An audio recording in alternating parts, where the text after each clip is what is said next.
I'm really honored to be here tonight to talk to you about understanding and mastering the art of negotiation. My family is my motivation and my inspiration. My little one has referred to us as a chocolate rainbow. I can let you guess who gets to anchor vanilla. They are each gifted and unique negotiators that teach me with every interaction. My engineering friends call my career non-linear. I have followed my curiosity, and I've looked to increase my impact and my learning. There's been two themes that have been constant throughout my life. The first is diversity, which started when I was born into a different culture than my parents. When I told my grandmother who I was marrying, she said, "They're not like us." And she couldn't have been more right, at least in our case. I always sought out differences, but I didn't fully appreciate the benefits of doing so intentionally until I took on that role leading diversity programs at Amazon. The second theme is negotiation, because I believe most of life involves some type of negotiation. Negotiation skills are important for everyone, but for women in particular, the lack of these skills has been identified as a leading contributor to everything from the pay gap, to not advancing as quickly, to not receiving the same resources for research, and unequal work distribution. So I have some goals for you today. I want you to walk out understanding what is negotiation, knowing what types of situations would benefit from a negotiated approach, give you some strategies to really think win-win, and to give you some proven tips and techniques to help you improve your skills. So what is negotiation? I find when you have words that are loaded and tend to engender an emotional response, it's great to go back to the definition. And negotiation is simply a discussion aimed at an agreement. You do it every time you interact with anyone who didn't already want to do what you need them to do. You've probably already done it a few times today. It's an innate ability. Kids are great negotiators. I listened to an NPR segment and it really broke down why that was. First, kids are totally clear on their objective. I am not eating that broccoli. Second, they are fully committed to achieving that objective. You didn't make my brother eat it. And third, and I think this one is the most important, they view no, even an unequivocal no, as an opening position. But you promised I could have carrots today. So if you were a kid once, and I've never met anyone yet who has managed to avoid that part of the human experience, you were a good negotiator. But negotiation is also a technical skill. It's something you need to practice. You need to develop your own authentic style. I spoke Dutch before English. I can still understand it perfectly. But speaking is a little awkward because I don't practice it very much. So if you haven't negotiated for a while, it's going to be awkward. It's going to be uncomfortable. But if you want to get better, you have to practice. My husband is a basketball coach in addition to a master's in applied math. And he will tell his teams, failing to prepare is preparing to fail. It may be cliche, but it's true for negotiation too. But how do you prepare? First, you need to understand your objective. Define it, write it down. I help a lot of negotiation teams, and I always ask one question.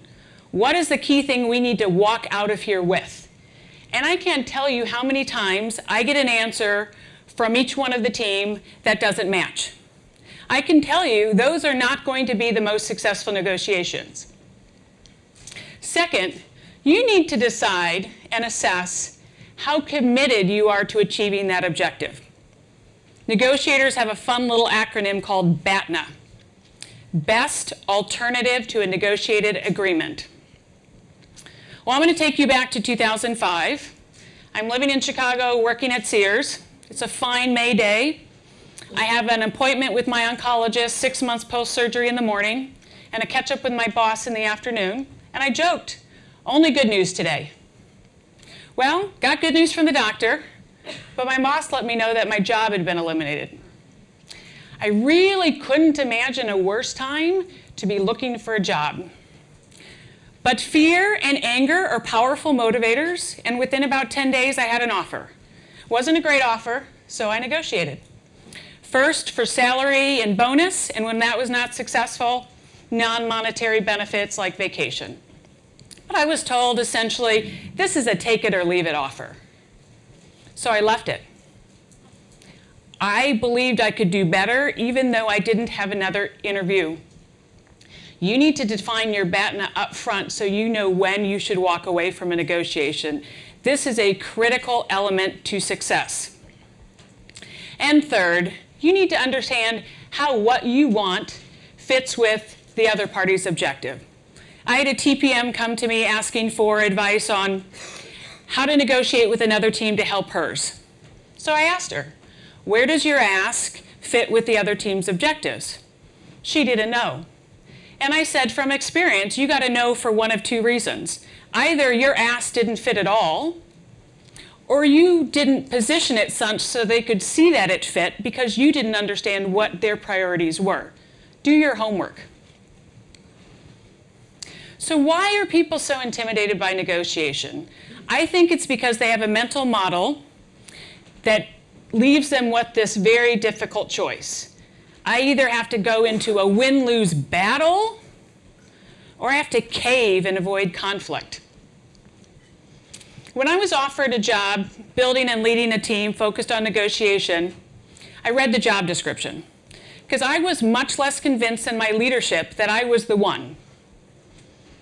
It was described as a SEAL Team 5 leader. I need to look that up.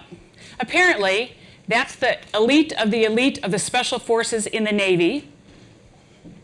The success criteria was written in battle language. And I went back and I said, I'm not sure why you want me. I'm a value-based negotiator. And the only time I've ever worn camouflage is as a fashion statement. But they too had bought into this outdated model and were really open to a different approach. When you start negotiating, you need to understand it's as much an EQ exercise as an IQ exercise. You need to try and get your emotions out of the process. They generally don't serve you. And don't take things personally. Really focus on how can you develop win-win and frame things in terms of the other side's interests. ScottWorks, which offers a great negotiation class, has a tool, and it's a question. Ask yourself, how can you give the other side what they want on terms you can accept?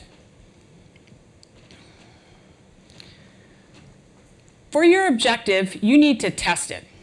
I have a lot of people that come to me for mentorship about getting to the next level. It's their #1 priority. So I challenge them. You've gotten the promotion you wanted. You have a boss you don't respect very much. What you do every day isn't that interesting to you, and your team is mediocre at best. Are you good? Most people are honest and say, no, I'm not. And I tell them you have other objectives that you haven't articulated. Observe negotiations of all kinds. See what works, what doesn't. What could you try? Ask people for different options and approaches, and in particular, seek out people you know are likely to disagree with you. It's not our first inclination, but it's so critical because they will often be able to provide you perspectives and options that you were blind to. And then I have a magic question. Who doesn't want a little magic? If you run into a wall, this is the question. What would it take? What would it take is not a commitment. What would it take is an assessment of how far apart you are. If it happens to be miles, good to know that early. If you're close, you can make an adjustment. But the key is really applying what you learn to real life situations. I put up 3 common ones, and I want you to think, based on what you heard here today, what might you do different? Have you identified an assumption that maybe you were incorrect about? a mental model that doesn't serve you. These are the kinds of insights that you need to affect real change. So don't be intimidated by negotiations. You did it as a kid. You likely do it effectively in a number of contexts, but call it something else. Understand your objective, the other side's objective, where they overlap, where they conflict. Observe, practice, and pull out the magic question if you run into a wall. Also invest in your learning. Getting to Yes is the seminal book for people who negotiate for a living. I would tell you, if you're living, you should read it because most of life involves negotiation. There's also a number of other books and exercises that you can use to practice. Make the investment. And I would tell you this is a journey. You started today, but the real work and the real learning will happen outside of this room. I would love to know what you try, what worked and what didn't. And I will tell you, if you're willing to learn from the teacher called failure, that teacher is often much more effective than success if you're willing to be the student. So thank you for having me, and happy negotiating.